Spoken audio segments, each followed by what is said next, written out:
Bonjour et bienvenue dans une nouvelle vidéo de Blockchain Découvrir les fondamentaux. Dans cette vidéo, on va comprendre la notion du hachage et son utilisation dans la blockchain. Le plan de la vidéo est le suivant. Premièrement, on va comprendre c'est quoi l'intégrité des données. Ensuite, comprendre le mécanisme des fonctions de hachage. On va voir l'usage des fonctions de hachage. Et finalement, discuter sur les propriétés de sécurité des fonctions de hachage. Première chose, d'abord, c'est quoi l'intégrité des données? Donc, bien sûr, on a, par exemple, deux nœuds ou bien deux ordinateurs qui veulent communiquer à travers un canal de transmission. Bien sûr, pour que tous les messages doivent être confidentiels, il faut chiffrer ces messages à travers certaines fonctions de chiffrement. Le chiffrement ne protège pas les données contre la modification par une autre partie. Et donc, si par exemple un attaquant ou bien un hacker, il va accéder, bien intercepter le canal de transmission, il peut modifier le message et faire une retransmission des messages vers l'autre utilisateur. Donc, il faut avoir un moyen pour garantir que les données vont arriver à destination dans leur forme d'origine. Et même si, par exemple, ces données sont changées, il faut détecter ce changement.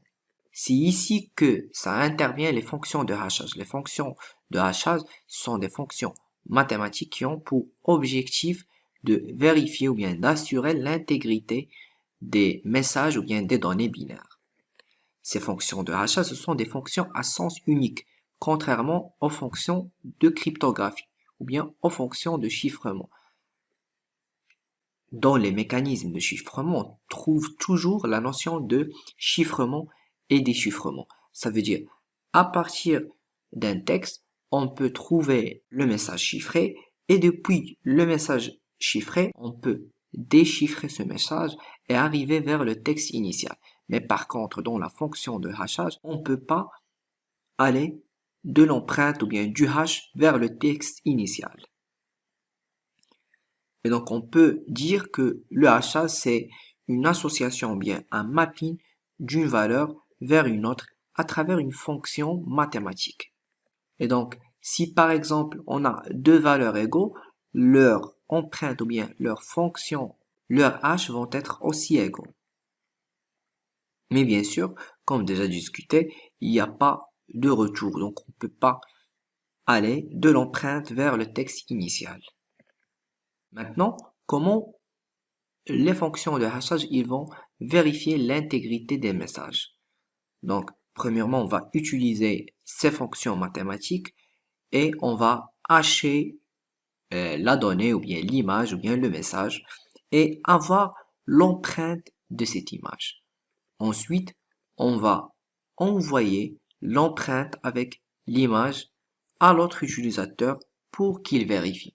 Bien sûr, l'envoi ou bien la transmission du message et de l'empreinte doit être dans deux canaux différents. Donc, on va transmettre le message M sur un canal normal et transmettre l'empreinte ou bien le résumé du message sur un canal sécurisé.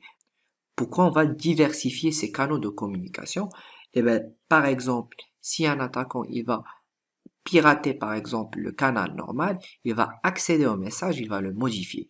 Et si par hasard l'empreinte ou bien le résumé il figure dans le même canal de transmission, il peut même aussi modifier le hash et faire valider le message modifié. C'est pour cela on va diversifier les canaux de transmission pour envoyer le message M ou bien le message initial dans un canal normal et l'empreinte et le hash dans un canal sécurisé. Pour l'usage de hash, on trouve beaucoup d'utilités des fonctions de hash dans le domaine de la cybersécurité. Notamment, on trouve dans tout ce qui est timestamping, ça veut dire on peut même associer une durée de temps à un document. On peut par exemple assurer de l'authentification, de l'OTP, le One-Time Password. Et aussi, on a déjà vu qu'on peut utiliser le hachage dans les signatures digitales. Maintenant, on va discuter sur les propriétés de sécurité de hachage. Donc, on a trois. La première, c'est la résistance aux collisions.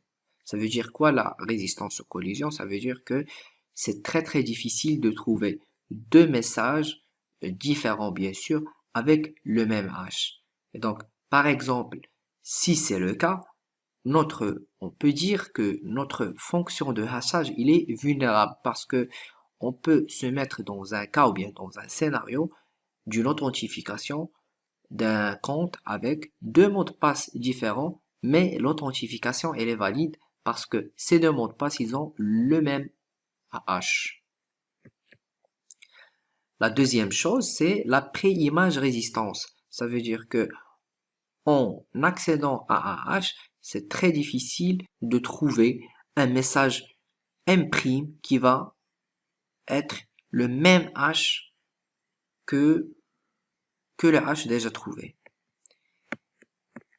Et la dernière chose, c'est le second pré-image résistance. Ça veut dire, maintenant on va avoir le M, donc c'est très difficile de trouver deux hash différents et le M, il est différent du M'.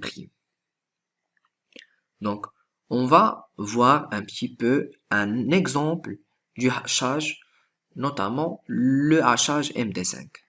Comme vous remarquez ici, il y a plusieurs sites web qui vous offrent la possibilité de faire des hashes selon l'algorithme, selon le mot initial. Ici, on va juste spécifier le hachage MD5. Donc, pour hacher un mot, il suffit juste d'accéder vers n'importe quel site web et entrer le mot qu'on veut. Par exemple, on veut hacher le mot bonjour. Donc, on clique sur H et voici, on a l'empreinte dans notre message. Donc, on remarque que notre MD5, il a une taille fixe.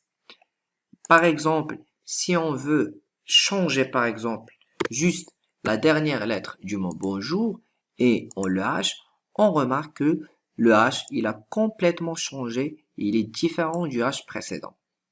Et donc, c'est ça la force du hash. Même juste en modifiant une toute petite partie de notre texte initial, tout le hash il change. Donc, la chose à savoir, c'est que les fonctions de hashage sont des fonctions très puissantes pour assurer l'intégrité des messages, pour assurer même aussi les signatures digitales. Jusqu'à ici, je vous dis merci et à la prochaine vidéo.